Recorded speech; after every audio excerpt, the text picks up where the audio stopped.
Ed Hunter on the Ben Schneider Show. Ed, thank you so much for joining us, and apologies that it took us so long to get this going and actually get this show done here. But we're here now, so welcome to the show. How are you doing?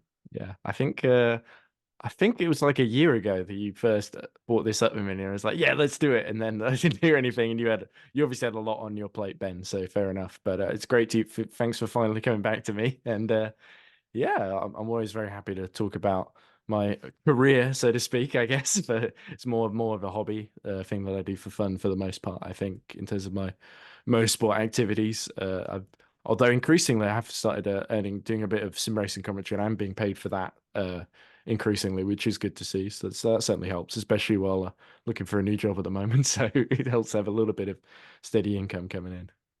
Yeah, well, you notice the background's changed twice since I first made that proposal to you. So I went through a move back up to Massachusetts from Delaware when I went back to my college to get my new job myself, and was kind of in a temporary situation for much longer than I was anticipating. Didn't really have a good setup to do a podcast like this. And then by the time I was in this place, we were getting ready for the end of the motorsports season, and everything just got very busy when you roll into the holidays. But finally got the show back on the road now, and it's great to have you on.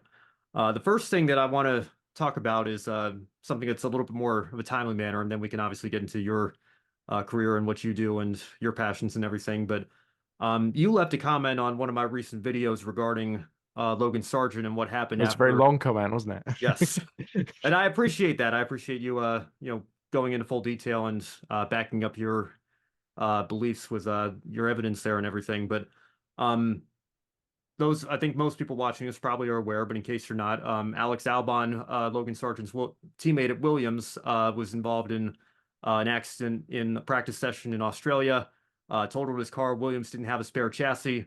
And Williams made the decision because Albon's been performing better than Sargent over the last little bit more than a year now, to actually give Albon the chassis that Sargent was using. So that's sideline Sargent for the Australian Grand Prix.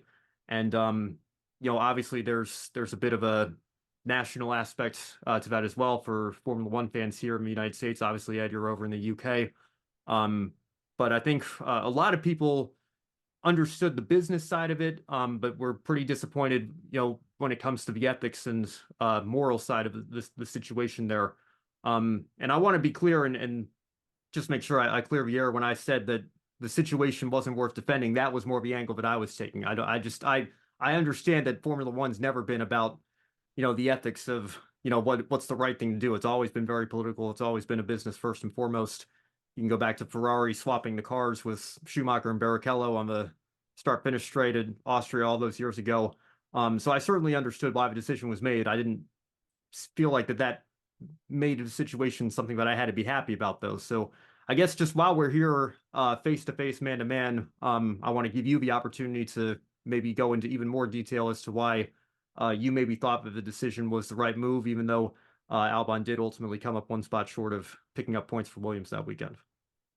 Yeah, absolutely. And certainly in the context of Logan Sargent, unfortunately, and a lot of people are dragging him for it, but I felt it was a very, very forgivable mistake where he went just a little bit wide at a Dunlop corner in This last free night, right? practice one on Friday. Yeah. And in the morning, my time, of course. But Yeah, uh, nighttime for us, I guess. Morning yeah, for exactly. Yeah. So, Europe. but regardless, it was certainly the normal time in Suzuka in Japan. But Logan just went a little bit half onto the grass, and sort of drifted that a little bit too wide. Couldn't save it in time, and sort of went into the wall. Luckily, the damage wasn't too big, so he's only had to miss a practice session or so. But it certainly, after what happened in Australia, sort of highlights the difficult situation Williams is in terms of that they've only got those two chassis. Literally, they don't have the spare one. They don't have the spare tub rather that they can rebuild with. So I certainly felt a bit sorry for Logan Sargent. I'm sympathetic in from a sort of human point of view because I think that I think it's never really nice to see a driver sideline from a race, but it's something that Williams is sort of, like I said in that comment, has been forced into them. And I think people, like you say, people understand the business point of it. The Williams has suffered from underinvestment for decades, essentially, and that basically James Vowles and Pat Fry and all the people who've joined that team in the last couple of years have basically looked at the process that Williams has, where they're building the car and getting all the materials to build the car from an Excel spreadsheet that lists all the suppliers, where they've got this very old-fashioned way of doing it. And there are a lot of people at Williams that have been there since the 80s and 90s when they were winning championships and races, and they had legendary drivers. And, Sir Frank was, making big hires as well. And so there are people who enjoy success during that period. And they're like, well, why do we need to change things? Because this is the way we've always done it. And I think it's sort of a inability to accept F1 has changed and become such a much more complex sport. You can't just have one Excel spreadsheet with like 1,000 cells on it that just has everything on it, because you need every department interconnected. You need all the people on the shop floor that are building the cars to know where all the materials are. You can't just have one engineer that knows everything and everyone else in the dark, essentially. So especially if you've got new people joining the team, because they have no idea how this process works, because they've joined from, like, I don't know, Ferrari or whatever. But anyway, putting that aside, because that's sort of the context essentially. So I think you've got a situation where every point counts, and we of course can look back at Australia and we know Alex Albon narrowly missed out on the points because nearly got driven into by Kevin Magnussen, if I remember correctly. He got very, very close at turn 11 there, the sort of faster chicane that they have at Melbourne. But yeah, I think Alex Albon, although he did have a few years ago where he drove for Red Bull and he didn't impress too much compared to Max Verstappen, he's easily the faster driver.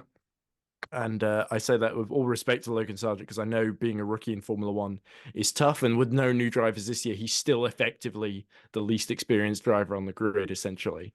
I think it's fair to say, even though he did his time in F2, so he's not a complete nobody. He did get wins in Formula 2, finished top 4, if I remember, in the points in 2021, wasn't it? Oh, no, 22, sorry. Yeah. Yeah, sorry. I forget which year it is. But anyway, that slightly undermines my point. But I think in a situation like that, you've got to put the team first. And I think it's very easy to say, oh, well, isn't this such a big dent for Logan Sargent's confidence? But I think you got to look. I think back to Interlagos 2016. So if you remember, there was Sauber and there was Manor, who were basically in a fight to not finish last in the team's championship that year. And Felipe Nasser, Brazilian driver, not to be confused, of course, with Felipe Massa. Of course, Felipe Nasser's gone on to join sports cars in America. In IMSA, he's done very, very well there. Won Daytona for Porsche quite recently as well. Brilliant drive to beat, I think it was Tom Blomqvist in that race.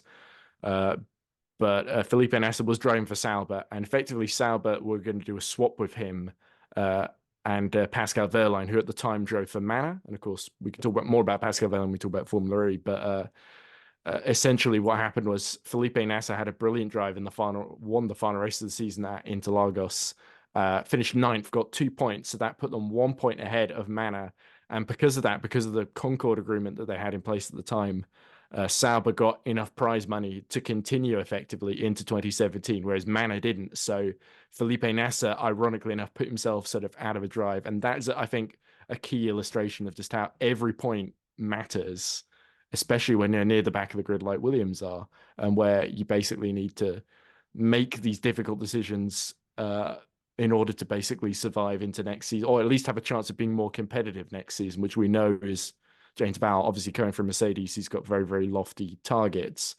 And I think Alexander Albon, not just over a whole season, but I think at Melbourne specifically, his results over the past couple of years compared to Nicholas Latifi and Logan Sargeant were vastly superior. Obviously, people point to the crash he had in 2023 on early in the race. I think that was because of a weird tire pressure thing where Albon didn't really do anything different. And there was a great video of James Vowles where he explained this in detail, where he was talking about the telemetry that they had in there that showed his inputs were the same, but obviously the temperatures in the tire were a bit different on that lap, and Albon maybe didn't anticipate that. So it definitely, still his fault that the crash happened, but I think certainly understandable, although the crash he had in practice this year, I think, was a little bit of a mistake. So, and completely on him, I think. No two ways about it. But yeah, I think as much as it's a setback for Logan Sargeant, it's not the end of the world, I think. And I think if you've made it to Formula One, there's a certain mental toughness that these drivers have where they can put a setback like that behind them. I think Logan Sargeant, remember when he lost that F3 championship to, I think it was Piastri a couple of years ago? Yeah. And he came back from that and won races in F2. I think if he had mentally crumbled after that F3 title that didn't quite go his way. I think it was at Mugello, effectively, where that bid fell apart, if I remember correctly, and Piastri stole it from him. If he had mentally crumbled after that, he wouldn't be in Formula One now, even though obviously, he's he's been on that young. There's also a little bit of awkwardness that Logan Sargeant was sort of he was sort of brought in by Jos Capito, and then Jos Capito left the team essentially as team principal. So he sort of was highly rated by Capito, and he wanted someone from the Young Driver Academy at Williams to sort of benefit.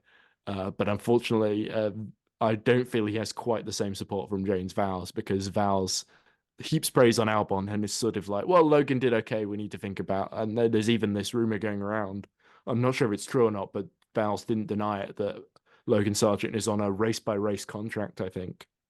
So I certainly want to see Logan Sargeant do well, and I think it's good for Formula One in America that he does do well. But at the same time, I think Williams needs to survive and think about, the bigger picture long term. And I think maybe I understand why that's difficult for American fans, because you would think there's no reason why Williams can't compete with the others. But ironically, I think the cost cap has kind of hurt them, because they can't just build all the facilities that they need to modernize that team. It's going to take much longer, several years really, to get Williams into a position where it could potentially be, on the same level as the likes of Mercedes and Ferrari in terms of the infrastructure that they've got down at Grove. So in England, so yeah, long answer, but I think I've covered some of the bases there of why I feel the way I feel. I think it didn't work out in the end, but they needed to give themselves the best chance, and you can't turn around and say to James Vowles that he didn't do everything that he could have done to get Albon into the points, or to get that car into the points. So that was a bit of a telling comment there, which I didn't mean. Yeah. Yeah, and I think it also, the fact that it came on the heels of Formula One denying the Andretti bid, I think American interest has already been kind of, and if there's any country that doesn't like to see that likes to see some parity and doesn't like to see the same driver win every single weekend. And up until Australia, Max Verstappen was on a 19 races in 20, winning 19 of 20 races in a row, rather, on that streak. I think that all of those things coupled together have certainly contributed to some of the fatigue that American F1 fans might be feeling following the Netflix boom. And I, for one, would love to have seen Andretti in Formula One. I hope it can still happen and that things can work out. Obviously, there's a political angle to it with Liberty Media and the FIA somewhat at odds in sort of Formula One management, and Stefano and the FIA president having a few differences of opinion on the matter. But and also, I think it's the teams as well. They've got no incentive to let Andretti in, because they're getting a smaller pie of the commercial, a smaller slice of the commercial pie, as it were, from the Concord Agreement, essentially, because they've got to divide that payment along 12 teams rather than the 11 that they've got at the moment. Or is it 10? I always get mixed up with Formula E. Yeah, I think so. Yeah, it would be one more team, though, certainly. And I think that's the objection, because we know, of course, before that they tried to buy Sauber essentially, and that didn't go through either. So I do think it's been horribly mishandled from Formula One, and it's one of multiple difficult stories. I mean, we probably won't get into Christian Horner or whatever in this, which that whole scandal is sort of just, there's nobody that comes out of that at Red Bull looking smelling of roses, so to speak. But yeah, it's not been the best time for Formula One, sort of from a reputational standpoint, and certainly the Logan Sargeant thing was just another thing that was happening on top of that. But it is the sort of thing when you've got these cash-strapped teams that are driving to survive. I hate to use that term, but because Netflix seems to have turned it into something else. But yeah, they are quite literally trying to make sure they can keep the lights on effectively and keep the show on the road. And we need those teams, don't we? I think Formula One would lose something if it was only big manufacturers like Mercedes, Ferrari, Audi, etc. And we know we are getting Audi, and I think a lot of people are excited for that in 26 when that happens. But we do need our independence, like our Williamses, like our Andretti's, I think, dare I say.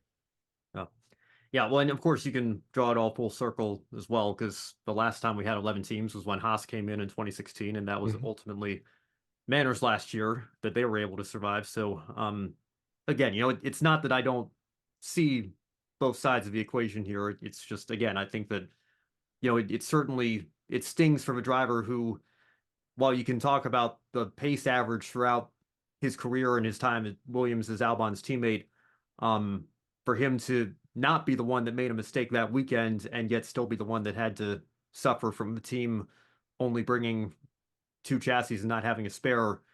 I think, like you said, it's a very unfortunate situation for everybody involved, and I guess really speaks to the situation that Williams is in right now. And again, then you had people turning around and saying, well, Andretti would have come prepared to have a spare chassis because look at how they're continuing to march forward even after they've been denied multiple times, and the goalposts have continued to be moved because they've committed to pay the anti-dilution fee or whatever, however many hundred millions of dollars that's going to be, to offset that split from turning it to from 11 teams to from 10 teams to 11 rather.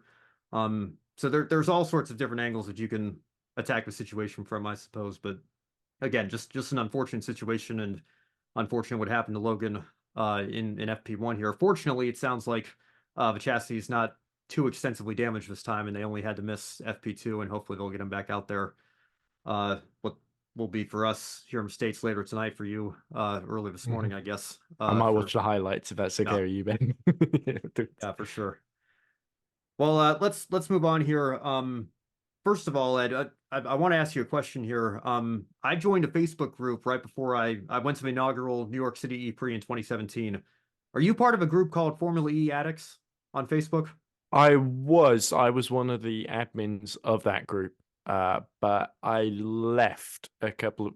There was one where I left because I was still at university. There was one moment where I left because I needed to focus this on my final year at uni because I had to redo my final year because I got the dates wrong. There were a couple of modules that I was trying to deliver, and I did video editing and post production at university, and I basically got two dates mixed up for two things that I was working on at roughly the same time. And so one of them I got done 2 weeks early, and the other one I realized I sort of had to rush to get it done in time, and I didn't do it to a good enough standard. So I ended up having to redo the whole year to that one module, which was a little tough.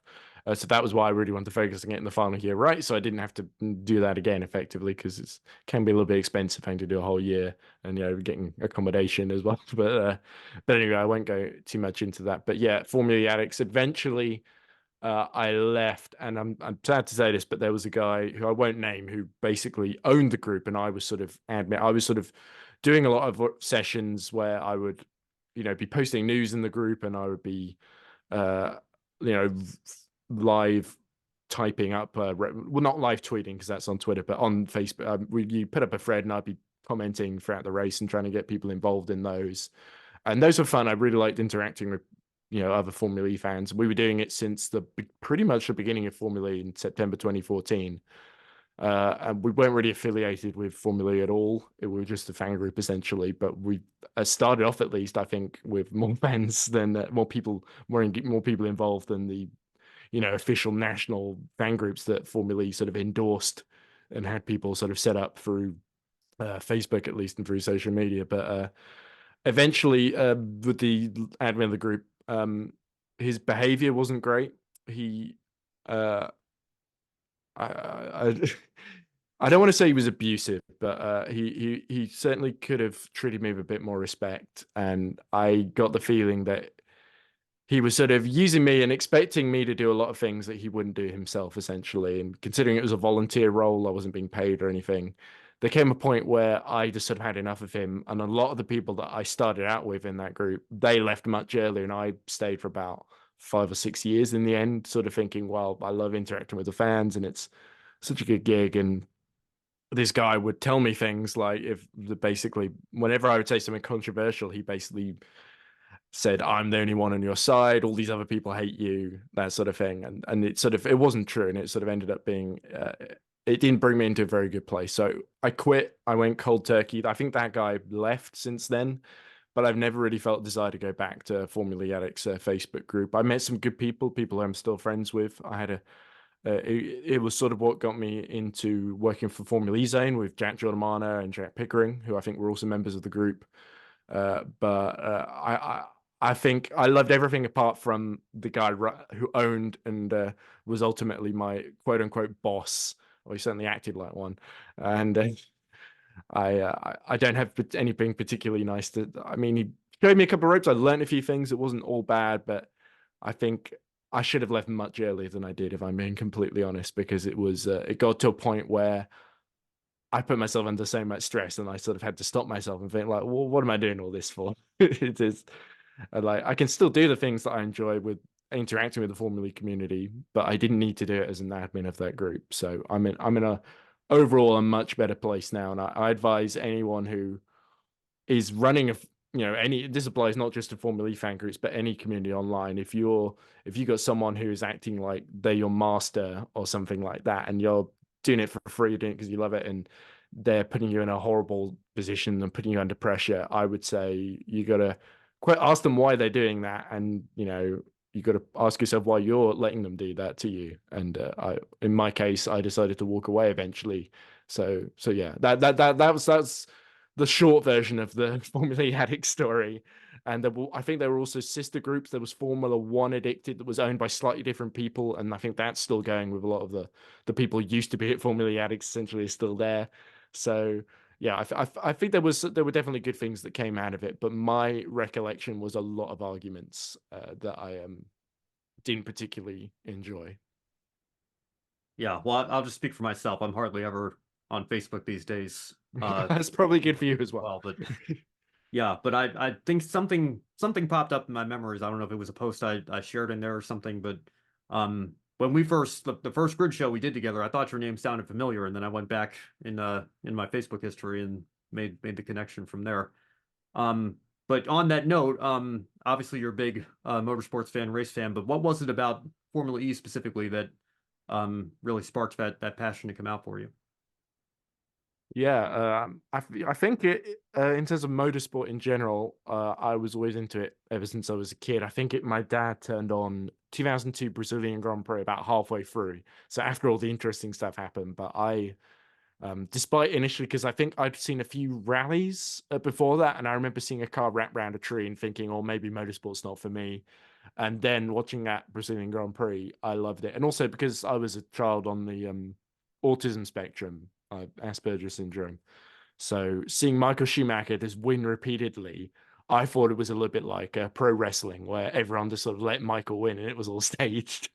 But of course, I know better now, and I think Austria 2002 was the outcry to that surprised me, because I thought, do these people not know what they're watching? And it's like, and I actually got upset when there was a race later on where Michael didn't win. Inexplicably, Rubens Barrichello didn't move over for him. I think it was at the Nürburgring. I remember being sent to my room because I got so upset. I was 6 at the time, for context, Or but yeah. Indianapolis, perhaps, when Oh he yeah, kind of Indianapolis. returned the Yes, where favor they. there. Yeah. What was Michael's words? We tried to go equal over the line and we just failed. I think, but yeah. So that was. It's funny to think back at that time when Ferrari was so dominant that they could effectively do that untroubled by McLaren or Williams in some of those races. But yeah. And I think in the case of Formula E, it came around in 20. So I heard a little bit about it before it started, because I think there was an announcement end of 2013, and I was a bit skeptical. And I was especially skeptical when they announced Fan Boost, which is thankfully gone now since end of season 8, I believe. But which was, of course, for those who don't remember, was a system where people would vote for their favorite driver and they get a short speed boost during the race. Always seemed to be the same people that ended up winning it. And I think Jared John actually did a story of Formula E Zone. I think this was just before I sort of joined him, but I knew him at the time, and I remember him telling me about this story that basically they had found the Fan Boost website. They hired a third-party service to uh, effectively give a bunch of paid for bot votes for a certain driver, and they actually used it to get a few drivers that wouldn't normally win the Fan Boost vote to win it. And they then published all that evidence, made it public, and Formula E said, "Oh well, we've covered our bases." But I think that really hurt the credibility of Fan Boost as well. I Which was just and not to cut you off, but I just remember in season 3, but I think I was really leading up to New York, the first season that I kind of followed full time, and Degrassi and Buemi were fighting for a championship, and I felt like it was always Degrassi, Buemi, and if there was a driver that was, it was his home race or something, he would be the third place vote getter. But I felt like it was those three every week were winning the fan boost, and then it was like, what's the point? yeah, there's a little bit. If you wanted to vote for, say, I don't know, Sam Bird or Nicholas Prost or Oliver Rowland, those sorts of drivers that would sort of. I was a big fan of Oliver Turvey, and the Turvey was pretty much always near the bottom. I think won it once in his very, very first race, so there was a novelty factor in like London, so enough people voted for it before that race, or maybe there were bot votes involved. But yeah, I in terms of Formula E generally, I watched that first race in Beijing. I didn't think that first race was all that impressive, apart from obviously the massive crash at the end between Nick Heidfeld and Nico Prost. And I think what I've always maintained is the second Formula E race at Putrajaya, where there were all sorts of different energy strategies. I remember Daniel Abt pitted quite early to try and because he basically damaged the car, I think, early in the stint, and sort of that was back in the old car swap days, essentially. Obviously, in the first season, that the cars didn't have enough energy to finish the race at a sort of decent racing speed. So that was a way of working around that in the first 4 seasons with the Gen 1 car. And I think Sam Bird eventually won that one. And I remember that just being a really action-packed race at Putrajaya. Great circuit as well. It's a shame we lost that because it had some really fast corners on it, which I think is really exciting to have a street circuit that's fast and flowing and challenges the drivers. So there were a lot of things that I did love about Formula E in those early seasons. Obviously, it was very equal back then. That was before any of the development that we see now in Formula E. But I think that's overall is a good thing because we've still had a brilliant show in Formula E, but we're also getting that road relevancy, that regen, that pushing of what you can do with those motors and inverters and that sort of the technical powertrain side of things. I think that's been a good thing, and it's also just been good to see a lot of teams and drivers as well that from other parts of motorsport that maybe didn't do quite so well. I remember there was the old Team Aguri that had Mark Preston in it from Super Aguri, and then he eventually transformed that team into Cheetah, and they won championships with it. And now, of course, Mark Preston is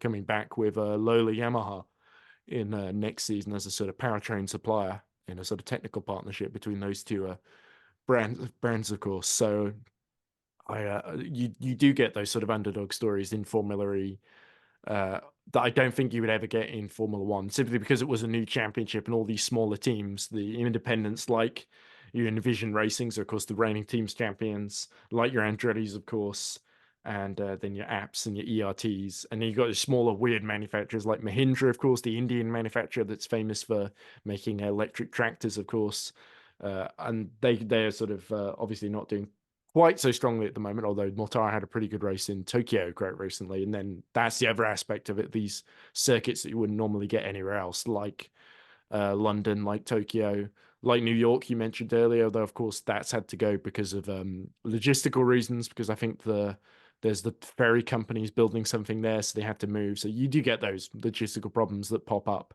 And we have Portland and Misano and Shanghai that are sort of, regular sort of road courses rather than street courses, and that's led to a sort of pack racing that we see that obviously is very controversial. I know Jack Jonamana absolutely loathes it. I think it can be quite exciting. I think my only issue is question of that is the danger factor that we do see front wings just it makes contact more likely when you have people bunching up because they don't want to lead the race, essentially. And if you lose your front wing in these Gen 3 cars, they can just go underneath and turn into a skateboard. We saw that with Nico Muller at Portland last year, and we saw it with Nick Cassidy in Sao Paulo quite recently, the race before last as well. So yeah, I think there's all sorts of challenges. There's all sorts of entertainment. There's all sorts of stuff about Formula E that I do still really love, even though there are things on the commercial side of Formula E that weren't the case when it first started that I do have reservations with him, and I've talked about it at length on the Grid Network as well, in particular my issues with the PIF Saudi Arabia deal. But yeah, I think despite that, I can't help myself. I still love the sport. I love it for what it is. That it's more competitive than certain other single seater championships that I follow, and that it has its own unique charm as well. I think is the key appeal of Formula E, that it's not about having the noisiest cars. It's not about you know. I think it's become less about gimmicks. It was in the early years, there were those gimmicks, but I think it's more about efficiency and pushing that technology, and it's about getting some of the best drivers in the world outside of Formula One that maybe don't have the money to go there, that they can get paid drives and have careers in a sort of top level world championship, and I think that's a definite positive. And I think a lot of people working in Formula E, on top of that, I've met some of them. They're lovely, lovely, lovely people, and I've enjoyed sort of interacting with them. I mentioned Mark Preston before, who even did a show with Josh when he was sort of unemployed, so to speak, after Cheetah went under. He went on his and covered the Mexico City E-Prix with us, and that was a great honor. And I didn't expect Mark to do that. So yeah, we've been very lucky at Formula E Zone, I think, to be sort of a part of that, to cover that, and I've enjoyed quite a lot of it. Yeah, well, Sorry, and longest answers ever, I'm afraid. no, you're great. This is fantastic. Yeah, so just on that note, you just mentioned Formula E Zone. That's what we always introduce you from when you come to Grid Network to be a part of our Formula E discussions. How did that get started? What's your story with those folks over there? So I believe Formula E Zone started with a guy called, I think, is it Chris Wharton? I think is the sort of owner. Him and Jack Giordamano started it, I think, right about the time that I was with Formula E Addicts, sort of that 2014 time, just before the first race. So Jack is another guy that has been all in, and me and him always really got on. I think it also helped that I was going to uni in London, and which was where Jack lived as well. So we were able to do a few things together and sort of, go to the London E-Prix in Battersea Park together a few times, and we had some really really good interactions, and we just got on well. I think even though we were very different people, I think we sort of understood each other's strengths quite well, and I think eventually, a few years later, when I left Formula E Addicts, I sort of thought about what I was going to do now, and I got a couple of messages from Jack, and I ended up sort of becoming initially, I think I was just a writer at Formula E Addicts, and I think no, not Formula E Addicts, at Formula E Zone, of course. Sorry, got to get these names right. And so initially, I was helping write a few articles and proofreading articles as well, because apparently at the media and journalism school that Jack Giordamano goes to, which that's quite funny because he ended up sort of recruiting a lot of co-writers from there as well. But apparently they don't seem to teach any of the students proofreading, because Jack's articles, with the greatest of respect, were full of very easily avoidable blunders, grammatical errors, and often facts that weren't true as well about certain drivers. So I would have to come in and fact check and sort of proofread everything and make sure that it made sense, was somewhat readable. And so he even still brings me in to do he does a magazine, of course. So what will often happen is all the articles were written mostly by other people before, and I might do one or two features, but then me and him will go through the whole thing, and we will read it together, and I will stop him and say, oh, you need to change that. We can't have a double space there. That looks awful. Or we should use this punctuation, or this fact's not true, or we need to rewrite this bit because this quote doesn't make sense. And it also, yeah, we've also had other writers, like we had a lady called Aisha from Indonesia writing, and her English was better than Jack's, which I thought was hilarious. But maybe Jack just is someone that just relies on me a lot to check that sort of stuff for him. I think he just accepts that that's one of my strengths. But the other thing that I think maybe he didn't realize until a little bit later was that I did video editing at uni, that's a big passion of mine. So I ended up becoming the video editor for Formula E Zone, especially during the pandemic when Jack decided that he wanted to do a Formula E chat show. Initially, he wanted to do like 2 a week, or was it 3 a week at one point? It was a bit ridiculous like that, especially when we didn't have a lot of news going on during the pandemic. I thought it was a little bit overkill. Some of the episodes were a little bit desperate in terms of what the theme and topics were. But yeah, it's also where I met naturally I met Pico at Formula Addicts as well, Jack Pickering, and he's sort of the third member of our presenting. Well, I guess he's the second member if you want to rank him ahead of me, but because I think Jack just he's a safer pair of hands than me. Pico's a little bit more predictable in terms of he'll toe the line, whereas I might say something slightly controversial about Saudi Arabia or something, and they tend to sort of tell me to not talk about it because they want to keep their media passes, which is understandable. But yeah, I think we've had some really fun times. I've enjoyed editing, even though it's been a challenge. Like especially like I said, I was not used to the workload that he wanted me to do, and I had to make a lot of changes. But I learned how to do them. I learned how to edit, 3 or 4 videos within a week, even though it was exhausting at times, especially for a chat show. It was like half an hour recordings we would have, but definitely had a lot more free time during the pandemic. But yeah, there was more ambitious stuff that I did do, like the Lego Formula E animations. I really enjoyed, and I really loved getting Pico and Jack to record some voiceover for that, which was quite fun. Writing for them and trying to make it sound a bit like them is a funny little sensation with the little Lego figures. And I think I've still got them here actually. All right, hold on. Yeah, here they are. Oh, I shouldn't drop Jack Pickering. There we go. So you can see, obviously, both gingers, and I got the Hawaiian shirt for Mr. Pickering, but because he's always wearing one of them. But yeah, I'm recently, of course, Jack has started his own live stream chat show where he actually got Tom Brooks, the world feed commentator, for Formula E to come on it, of course, and he gave a very very good interview, and we got lots of people on who wanted to ask questions. And my job at the moment is to be in the waiting room and vet all the questions that people may have for the guest, or just to make sure that everyone knows what order they're going on in, even though sometimes Jack might change his mind at the last minute and someone gets dragged into the room mid sentence. But yeah, so yeah, it's been fun. I'm really proud of some of the work that we've done over the years. Uh, they're a great bunch of people. I enjoy working for them. Not a whole lot of money involved, of course, but that was never the biggest thing for me at the moment. So yeah, I've learned a lot. I think obviously there are always things we can do better at Formula E Zone, and always love having new people on as well, giving their perspectives on the sport. Uh, and I can't really think of a way to end this sentence. So I'll just say that I love working for them. I don't see myself leaving anytime soon. So yeah, that's it. Running out of steam. Yeah, it's good to hear. So sticking with the whole theme of Formula E here, just real quick. Obviously you've covered it for a while now. In This is this an call or just ongoing, generally? yeah, yeah. This is an ongoing conversation in the world of just automobiles generally speaking, but kind of trying to push for a cleaner environment and everything, and the move from gas-powered fossil fuels to the electric vehicles, and where we kind of are right now with the blend with hybrids and everything. Do you think there's certain things that the real world and other manufacturers who aren't involved in Formula E can take from what Formula E is doing and learn from and try to apply to their road cars and set that up for the future? Well, absolutely, and I think you need only look at a manufacturer like Jaguar, putting or even ones that have left Formula E, like Audi.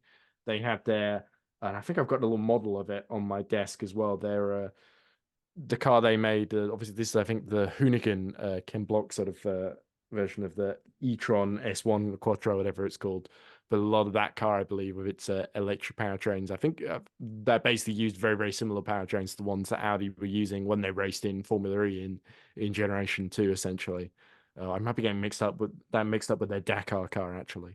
But anyway, but yeah, there's been so much road relevant, especially in terms of regenerative braking. Of course, it's such an efficient car, the Gen 3 that we have at the moment, with the twin powertrains. Essentially, it's got one the front, one the rear, and it regens about half of the energy across that it starts with from the race using the brakes essentially.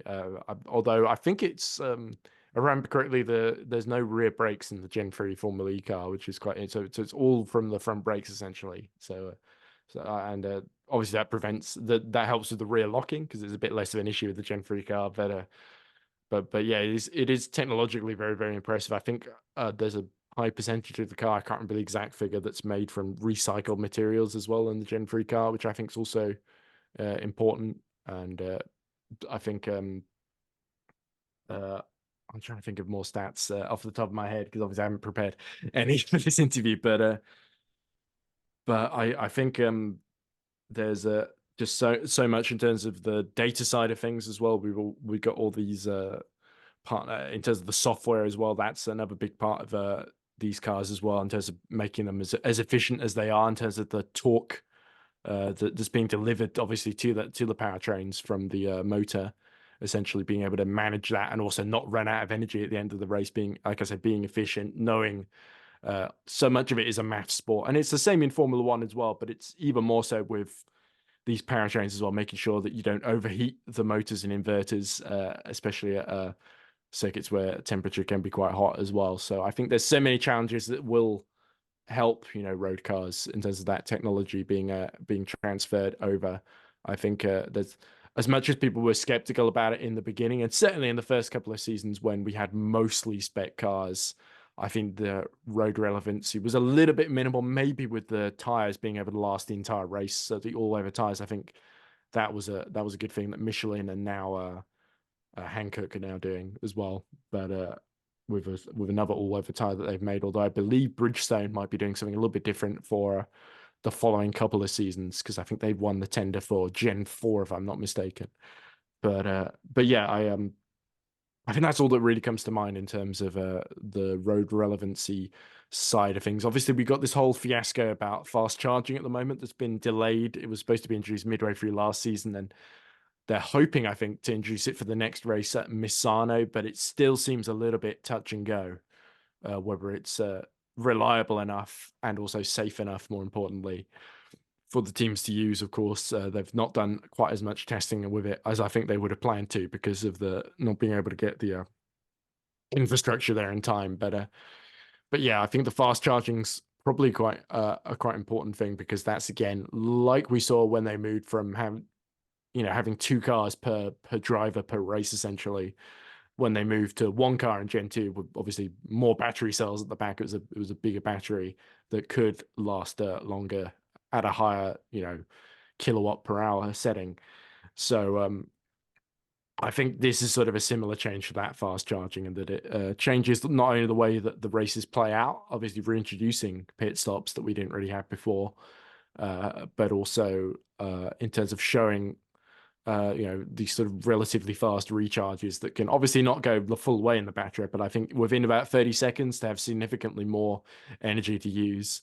I think that could make a big difference and be a big statement about how far Formula E's come. So obviously that's really important for the manufacturers. I think, but even if it doesn't get introduced, I don't think it's the end of the world for Formula E as a show, because I think the product's so good without it that it's not the end of the world. Although obviously we sort of had a slow first few races of this current season in 2024, but the last couple have been much more exciting in Sao Paulo and Tokyo. Well, with obviously one of them being a new track and the other one sort of having a lot more straights that delivered a bit more sort of pack racing, although thankfully a bit more enclosed than we saw in Portland, where we saw people going 5 or 6 wide at points, which was a little bit, like I say, my objection was not that it looks ridiculous, like Jack Giordano would say, but more that it encourages more dangerous crashes that end up with front wings skidding under cars and cars being sent airborne and stuff like that, which I don't think we really want to see. So part of that is the design of the cars, which I hope Gen 3 Evo next year will address with the slightly reprofiled front ring and front nose cone section. But yeah, I think I've covered the technology side. I'm glad it's not an aero championship as well, because I think that's got pretty minimal relevance to road cars at the moment, because you're not really trying to, you're not adding a new barge board or front wing to your road car. You're more concerned about range, especially when it comes to people who are on the fence about buying electric vehicles at the moment. And so I think fast charging is a key part of that, because it mimics a little bit what you would do in an EV, like say on the motorway in the UK. You would go to a service station and you might see 1 or 2 charging points. You might have to wait your turn a little bit, because it's a demand versus supply sort of thing. But yeah, that's what you do on a longer journey, and we've seen people do it. And yeah, I think Formula E is a great laboratory in that respect. Yeah, well, I've just been amazed. I guess what is this now, season 10, I guess, That's of Formula correct. E, and that 10 years. yeah, that we've come so far so quickly, because like I said, when I went to New York in summer of 17, it was still the situation where each driver had 2 cars, and like that was the pit stop. Was you pull into the paddock, you'd hop out of your first car, get into your second car, and then run the rest of the race, because that was just for limitations of the batteries. Whereas now, obviously, those days are long gone here in season 10, and we continue to make strides in the technology beyond that even. So Yeah, it's yeah, interesting because Williams Advanced Engineering, who made those batteries in the first season, their prerogative is basically we need cars that are super reliable and just don't break down, because that is basically a death knell for a championship that early on in the first 4 seasons. If we have a car that's smoking constantly, then it just looks really, really bad for the championship. So they were ultra conservative, and you could tell with those Gen 1 cars that they were not necessarily about top performance, although I think they gradually got a bit more out of them with the software, with all those powertrain custom powertrains that were making as Gen 1 went on. But yeah, Williams Advanced Engineering obviously made the batteries for Gen 3 that we're seeing at the moment, and it's a much better proposition. So clearly that shows that the capability was always there, but it was about controlling costs, keeping the championship competitive as well. That's why teams aren't allowed to manufacture or their own batteries, because that would just lead to, like we saw with the tire war in Formula One during the manufacturer boom of like the early 2000s. That was a place where Formula One just rapidly spiraled out of control in terms of costs. And we saw when there was an economic crash in 2008, all those big manufacturers withdrew, and F1 sort of end up having to go on a diet, as it were, and get things under control to sort of turn into a place where it could be more profitable as it is now. And I think Formula E has been very canny to sort of future-proof itself, as it were. Yeah.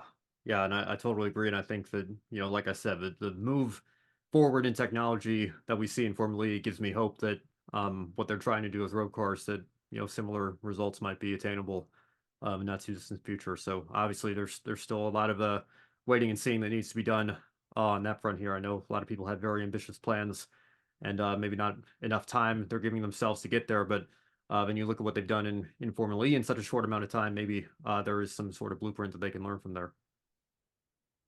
Well, let's move on here. Obviously, I know you from the Grid Network and your occasional appearances on there. So I know you've obviously done some watch-alongs with our friend Josh Burch.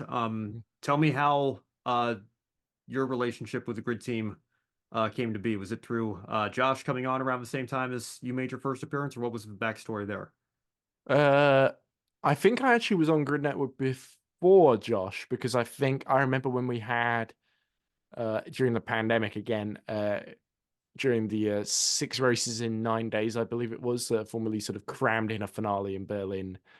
And I remember Jack Giordamano was on for some of those, and I think it was either during or just after that I came on a couple of shows, because I remember talking to Joe and a lot of the others on the show about some of those races and sort of how we were looking ahead of season 7 and sort of all those sorts of things. So uh, I'm pretty sure that the circumstance was, I think either Jack couldn't be on or he had someone else on, and so I sort of ended up talking to Joe, and he sort of invited me on. I think was my recollection of it, to talk about Formula E, and so I've sort of since then become the de facto Formula E expert, even though there's a couple of situations where, especially when we had Jack Pickering going to races, where he would shoot some footage, interviews with drivers, and I would sort of be editing those while I was on the show as well, which was slightly awkward trying to multitask those, because a couple of times Jack Drummond was like, "Where's that interview with this driver?" And it's like, "Well, I was kind of busy talking, so I've only done a bit of that, so I need to get back to you on that." But so I think that a couple of times Jack Drummond would rather I focused on just work, slaving away for him rather than giving my opinions on Formula E. But I think yeah, but I don't think he means that in a bad way. It's just that I'm the only one who seems to be able to edit, so that's a bit of a logistical issue. But essentially, yeah, I think in terms of the other part of that with Josh, that happened a little bit later, in about 2021, if I remember correctly. Was it? It was either end of 2020 or beginning of 2021, where I forget exactly how we got talking. I think Josh had seen some of the sim racing commentary that I had done.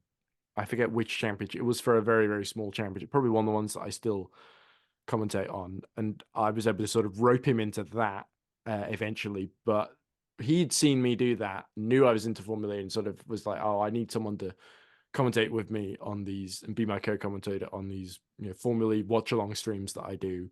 And so I volunteered for that, and I think me and Josh ended up getting along very, very well. I think Mark Preston said to me after the show we did together with him that he was like, "Oh, I get how your dynamic works. He's like Murray Walker, and you're like James Hunt, as in uh, the Josh is the lead commentator that brings a lot of the energy, and I am the sarcastic, snarky co-commentator that will say controversial things, that is overly opinionated, that seems to have both positive and negative opinions about every single aspect of the sport. And there doesn't seem to be many things that I'm indifferent about. But, but yeah, uh, and I think that's fairly accurate. Although I have done the lead commentator role as well, and I've enjoyed that in sort of sim racing. But yeah, and I think a natural extension of that was when Josh got involved with Grid Network, we sort of already knew each other, so we sort of ended up hosting it as a sort of double act whenever there's a Formula E segment on the sort of reaction shows after Formula E. So those are always good fun, and it's always great to be with everyone else as well, because I've been on Grid Tonight a couple of times and joined in with the prediction games and the fantasy leagues and stuff like that. Although I sort of gave up on this year's grid predictor because this sort of became way too busy. But as you can tell, of all the things I've been talking about, I'm not even talking about all the non-Formula E stuff I do as well. But but yeah, so it's just a great tightly knit family of commentators that Josh has got working for him, and whenever there's an opportunity to sort of commentate on other things that might be sort of high profile gigs or it's a paid gig where I need someone with me, I'll always badger Josh or one of the others, and there usually is at least one or two who will put their hands forward, and so they're really good, friendly. It's a very closely knit team. Josh even has his sister Megan on a lot of his streams because she's obviously a massive motorsport fan as well. But yeah, I think I've gotten to know Josh and his family really well during the course of working with them, and it's just been a really pleasant experience. And obviously, yeah, we don't always agree on everything, but I think that leads to really really good conversations. I have an awful lot of respect for Josh and what he does, because it's an insane amount of workload, the amount of races real life races that he covers. So the last race I did with him was Tokyo. I remember getting up at like 6 a.m. and my throat was completely dead. So we got Jack Pickering on to cover for me, thankfully. But I only said like 2 or 3 things during the entire broadcast there. But because I was basically half asleep. But the race did wake me up, thankfully. But yeah, so there's so many great stories. I'm probably not enough time to sort of list them all. I was sort of working with Josh, but I really enjoy it. I would love to actually meet Josh in real life and maybe do a real commentate on something, go into his shed and do a commentary with him in Lincolnshire where he lives. But I've just not been able to fit it in. I've gone near that part of the country, but I've always been in the back of a car driving past Lincolnshire rather than stopping there. So I need to make a trip there purposefully sometime and organize it beforehand. But yeah, I just we just have great chemistry working together, and yeah, but just like I said, just amazing the amount of stuff that Josh does. And whenever there's a red flag or not much going on, I'm always happy to hop on with him. Yeah, well, I didn't realize that you actually, I guess, beat me to the grid team because my first show was the 2021 Daytona 500 wrap-up show, and To be fair, I came in as a special guest, well, so that's true, I suppose, but and I yeah, think I've always been a special guest. I've never been an official member of the grid team, but I did donate a coffee. I did buy someone a coffee once. yeah. I'd Well, be we happy we to. appreciate everything you do for us, nonetheless, and certainly enhancing the Formula E coverage is huge for us because again, that's a series that I try to keep up with, I try to follow, and the Roku deal here in the States has certainly helped that this year, but It's a still, very niche sport. I yeah, don't it blame is. you for not following it as much. I Yeah, I mean, you mean, should see when you guys talk about NASCAR, I'm sort of struggling a little bit. yeah. Yeah, I mean NASCAR, IndyCar, and Formula One are still, I think, probably my top three that I'm most familiar with. But I try to keep up with Formula E and at least be able to. Oftentimes I guess like I'll host that portion of the show while you and Josh are going back and forth on whatever it is that's going on in that part of the world. So it's been a lot of fun, and like I said, we appreciate your contributions to those shows. Oh, thanks, man. Yeah, well let's end it here on something a little bit more lighthearted, I suppose. You put together a nice mini YouTube documentary. I mean, my goodness, I guess 4.5 years ago now, shortly after the It film came was, out. It's yeah. kind of hard to believe it's been that long, but Ford versus Ferrari versus reality, I guess was the name of it. Yeah. Of course, talking about the movie that in the States is called Ford versus Ferrari, I believe internationally is just titled The Mans 66. It was in France and the UK. It was called Le Mans 66. There you go. Yeah. Yeah, so tell me what inspired you to put that together, and I guess while you're at it, what did you think of the movie? Yeah, so this sort of happened because I had tickets to. I was very lucky. I got tickets to the London Film Festival, and me and a friend of mine got to see the film about a month or two early, I think it was, in sort of I think it was like yeah, it was a month or two before the official release of the film in the UK, which was in September, I think, because I'd see it in August, and I sort of watched it, and after I got home, I started making notes about because I had read a book by AJ Bain, which I think was Go Like Hell, the Like true hell. story of Ford, Ferrari, and their rivalry at Le Mans. I believe it's called. So I'd read that a few years before the film came out, and obviously that was the book that sort of got optioned and turned into the movie. So Le Mans 66 was a movie, and I'm going to keep calling it that rather than Ford versus Ferrari because that's just what I know the movie as Please, by all in my means, yeah, part. that's what it's called over there. Yeah. But yeah, so it was a movie that was going to happen for a long while. I think there originally it was going to be Brad Pitt as Carroll Shelby and someone else in it as well. But in the end, it was made with Christian Bale and Matt Damon, uh, and it was just something that where because I'd always been a big fan of motorsport movies. I guess what got the ball rolling was Senna back in from my perspective at least, because that was a documentary about Ayrton Senna that came out, I think, in late 2010, early 2011 in various different parts of the world and did very, very well. It's made by some of the same people that I believe are making Drive to Survive, like Manish Pandey, I believe, is one of the James Gay Rees as well, and Asif Kapadia. They were all producers, and Kapadia, I think, was the director of that film. Uh, and so that did really well. And it sort of led to Ron Howard making Rush a few years later, which I thought was a very, very good movie in terms of that. As much as it took a lot of liberties, it felt very true to the personalities. Of course, brilliant performance by Daniel Bruhl as Nicky Lauda as well. And I think the success of Rush then led to Le Mans 66 eventually being made a couple of years later. So I think there was a sort of domino effect in the sort of film industry where motorsport suddenly became cool and relevant again.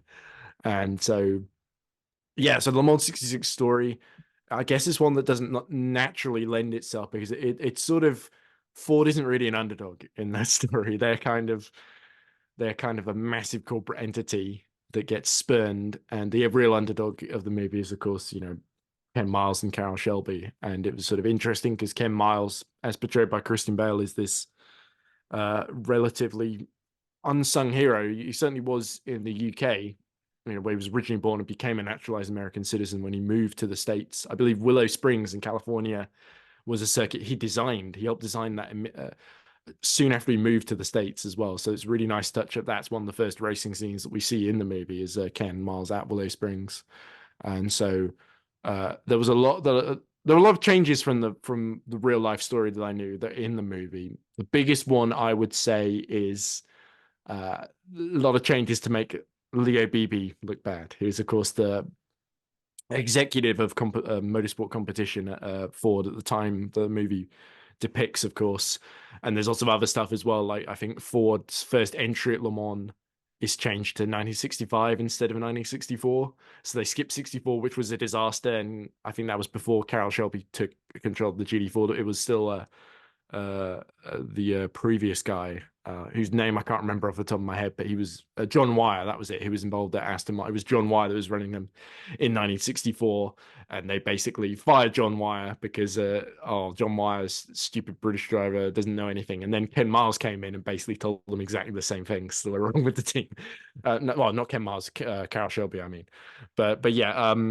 So there are a lot of things obviously done to streamline the story. There were a lot of things like obviously this is me trying to remember this a few years on, but there's stuff like Ken Miles being benched by Leo Beebe in 1965 when he actually raced at Le Mans Right. that year, which I thought was because that's a decision that obviously James Mangold, the director, sort of, and the writers of the film, who I believe are playwrights, John Henry and Jez Butterworth, I think, who are playwrights essentially, wrote the screenplay of the movie, and that's a decision that was made literally. So there's an Act 2 low point because the movie is sort of built around the point of view that Ken Miles was robbed at Le Mans, and I think it's interesting when you look at the other side of things. You talk with Chris Amon before he died, gave an interview where he basically said Ken Miles completely refused to follow any team orders at all, and whereas we did, so they sort of ended up having to impose team orders to prevent the cars like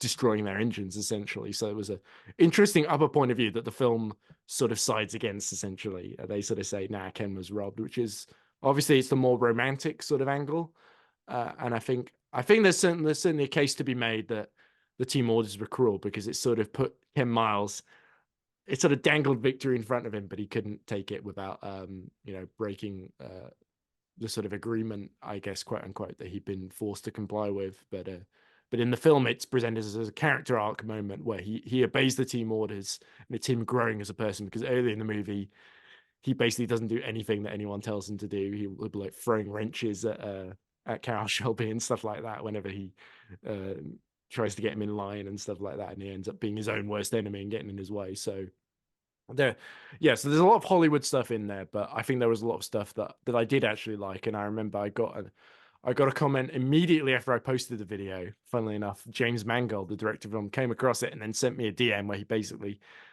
one of the very first things I said in the review was wrong essentially. So because I had made my notes after coming out of the movie, and there's when it shows Carroll Shelby winning Le Mans at the very beginning, it said I thought the announcer in the movie says, and Carroll Shelby is the first American to win Le Mans.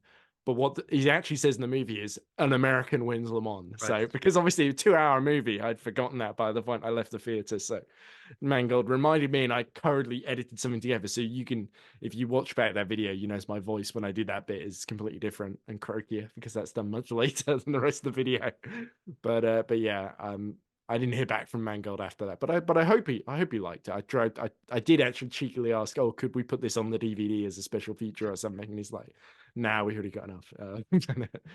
But yeah, I would have loved to have seen that. I was going to do a follow-up video as well about all the deleted scenes in the movie because they submitted the screenplay to the Oscars essentially for your consideration, and it was the original screenplay. It had a lot of scenes that weren't in the final movie as well, that answered some of the questions I brought up in that Le Mans 66 video. So, for example, I'm trying to remember. There's a scene about, because there's a bit where Holman Moody are introduced in the movie, who, of course, legendary sort of NASCAR side they've been working with for before, and Leo Beebe sort of recruits them to sort of beat Shelby, because in the movie Shelby makes a deal with Henry Ford II about Ken Miles. Oh, if he wins Daytona, he can do Le Mans, which of course never happened in real life. They just let him race because they knew they hadn't more than enough cars for him, and he was clearly one of their best drivers. So they have a guy called Walt Hanskin, who was a legendary sports car driver, and he's portrayed as kind of an asshole in the movie. And the thing is that Walt Hanskin quite infamously dies in the warm-up to Le Mans 66, trying to beat Ken Miles' time in the rain. And that's the scene that's completely cut for the movie. And in the screenplay, there is a scene after Daytona, in the sort of lead up to Le Mans, which sort of changes the tone of the movie a little bit, where Ken gets off. It's in the movie where Ken Miles gets off the bus at Le Mans, and Walt Hanskin shows up and sort of quite arrogantly says, you beat me in Daytona, but I'm going to get you this time. Ken is like, I'll see you later. And then Ken Miles goes to his hotel and is then told by his mechanic, Phil Remington, I think is his name. He basically comes in and tells him that Walt Hanskin was in a horrible crash and it doesn't look like he's going to make it through. And so it sort of makes this scene afterwards, that is in the movie, where Ken Miles just gets up in the middle of the night and starts walking Circuit de la Sarthe, which is a bloody long track. So I don't know how he manages to complete that lap before the race, but maybe he just wanted to walk the start finish straight. But because in the movie, it's a sort of inspirational bit where Carroll Shelby goes to Ken and says, oh, you don't have anything to prove, have fun out there. But in the original screenplay, it's a much more obviously it's a much more reflective thing about how fleeting life can be, maybe in that sort of scene. But you can sort of see why they cut it, because it becomes less of a feel-good story if you have that scene in, and also emotionally, it's a bit confusing that you have a driver that's being set up as a rival to Ken Miles. He's kind of an asshole in the movie, and then he dies, and we feel sorry for him. It's certainly a tragedy, and it's certainly a shame they couldn't have included it in the movie because, like I said, Walt Hanskin, legendary sports car driver, and but I feel he still gets off a lot better in the movie than Leo Beebe, who's kind of like a mustache twirling villain, which is not really who he was in real life. He was just incompetent, essentially, and didn't know anything about motorsport, which is what I imagine a lot of the people watching the movie are like as well. So it feels a little bit judgmental to say, oh, Leo Beebe didn't understand racing. I was like, well, this is a movie that's dumbing down racing so you can understand it, essentially. Because sports cars, I don't know if you watched Le Mans, but it's pretty long. So I can imagine. I can yeah, it's a really, really interesting movie from that perspective. And obviously, we've had a few more biopics since, of course. We had Gran Turismo, which was about the real life story of Jan Mardenborough. Or I say that, Jan is the only character in the movie that seems to, and his family as well, the only characters in the movie that are also real life characters. Everything else seems to have been made up and Hollywoodized in Gran Turismo, and even down to Jerry Halliwell, Horner, playing Marvin's mum, and not giving the best acting of ever. I think she was a lot better in Spice World in 1997, in my opinion. But anyway, yeah. But so there was that, and there was the Michael Mann movie most recently that I saw back in January, which was the Ferrari biopic, of course, with Adam Driver as Enzo Ferrari, which again was really interesting because the crashes in that film are not great. Yeah, I'm going to put it that way. But I think as a drama, I think it was quite affecting and quite well done. A quite interesting portrayal of Enzo Ferrari and sort of him dealing with loss, him trying to wheel and deal and keep the company alive. Uh, and there were interesting things in the movie like that a bit. Michael Mann almost has the opposite problem to someone like James Mangold, where Michael Mann is such a big fan of Ferrari and real motorsport that he will slavishly he sort of goes in the film assuming you know who some of the bigger name drivers are. Like there's a scene at the Mille Miglia where they big Sterling Moss up as a rival, but Moss hasn't appeared in the movie up until that point, uh, but at all basically. And then suddenly Moss is out of the race. And to make another connection, Le Mans '66, Moss is played by Ben Collins, who of course is well known for playing the Stig in Top Gear, but he also plays Denny Hulme in Le Mans '66, who's Ken Miles' teammate at Le Mans. So he plays a New Zealander and he plays a legendary British driver from the same period. He looks nothing like either of them. Maybe he looks a little bit like Denny Hulme because his hair is going a bit bald, Ben Collins, but which is something that was happening to Denny Hulme in the '60s as well. But yeah, I think yeah, my thoughts are a bit jumbled up here because obviously I didn't see. I think I need to do a proper review of Ferrari, yeah, but there's lots of things that are really interesting about it, and I think uh, the famous crash in that movie, the of involving Alfonso Di Portago, which of course is the one that got the Mille Miglia banned. That's portrayed quite horrifically. I think that's the one crash where they get the balance about right, and that event is treated as the sort of horrific event that it is, rather than a sort of CGI physics-free driven Sylvester Stallone like fest that some of the other crashes are in the movie. But yeah, I think the actor who plays Alfonso Di Portago is going to be in a Senna movie that Netflix are making. Interestingly, so yeah, that seems like a lot of the similar people working on all these movies, like I say. But it's interesting to see the representation of our sport that gets seen in the mainstream, and I think there's an extent to which you hope that they portray the sport correctly, that they don't just make up things unnecessarily that don't add anything. But at the same time, they do have to streamline it. They do have to make what's a very technical, what's a very at times complicated sport. They've got to streamline it down in a way that makes sense to the audience. I think Rush probably did this the best of all of them, even though there are one or two things like the Nürburgring being renamed the Graveyard instead of the Green Hell. I think is a little bit silly. I think they should have just stuck with the Green Hell. I don't see why that was a problem for the movie that had to be changed. But Peter Morgan clearly felt differently writing that film. The guy who wrote The Crown, of course, for Netflix, but as well as Frost Nixon and a lot of other things for Ron Howard. But but yeah, that's my thoughts on every motorsport movie from the last 2 decades, I guess. But yeah, there are of course the classics like Le Mans and Grand Prix that are a little dated, but they have their charm and the sort of gritty realism, especially in the case of Le Mans. And I think that's why people love those particular movies as well. Yeah, well, my biggest issue with putting the movie up against real life that I don't even know if you mentioned it in your video, but it's the fact that the Daytona race takes place at the real life Auto Club Speedway in It California. does, yes. It's Yeah, clearly not Daytona, just yeah, like they clearly shot a lot of the Le Mans stuff in a lot in California. They tried to recreate it really well, but you can tell it's not quite Le Mans in yeah, places as well. yeah. And I mean, again, that's something that I understand from a production standpoint, and I know that casual fans or people that don't know very much about racing or they're just going to see the In movie. fairness, 60s Le Mans doesn't Yeah, exist anymore. They couldn't have just shot at Mons that's Circuit true de la too. Sarthe. So yeah. Yeah, I know it's something that those people you know, aren't going to think much of. But for the true racing fans that are going to see it, it is something that you look at it and you can just tell that nah, this isn't this isn't quite right here. So Yeah. But I yeah, think, like I said, it's not at the end of the day completely about authenticity. It's about getting people who wouldn't normally be interested in motorsport to sort right. of see a little bit maybe why we have that sort of passion about it. And I think Le Mans 66, for all its flaws, one of the best devices in it is to have Ken Miles' son, Peter Miles, who, of course, was a consultant on the movie. He went on to be a mechanic in real life. And I like the way that the film alludes to that by giving him the wrench that Ken Miles throws early in the movie. Um, but I like the way that they use Peter as a sort of way to get Ken Miles to just explain how the sport works, essentially, in nice little ways. So we get sort of explanation about how to endurance racing is about basically keeping the car alive, even though Ken Miles doesn't really do that in the movie. He just pushes the thing till the brakes explode, essentially.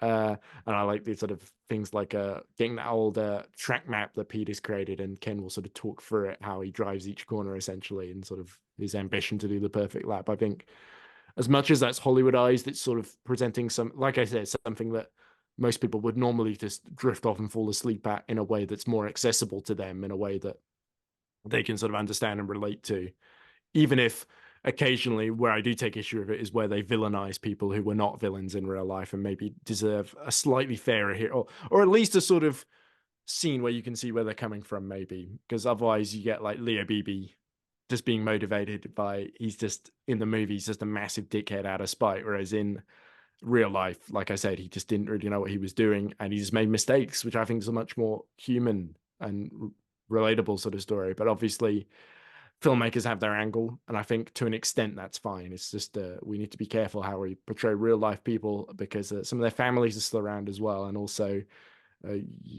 it's sort of, if you highlight terrible things that someone did in one part of their life, it can sort of overshadow good things that they did in other parts. Like Leo Beebe, for example, did a lot of work uh, sort of helping victims of the Holocaust after World War II as well. And I think that's probably what he should be remembered for, rather than, oh, he screwed Ken Miles out of victory at Le Mans, which I don't really personally believe was entirely on him. I think part of it was the rules and the ACO basically telling him he could do that when he couldn't, and then changing their mind so they didn't get a dead heat. But yeah, I am.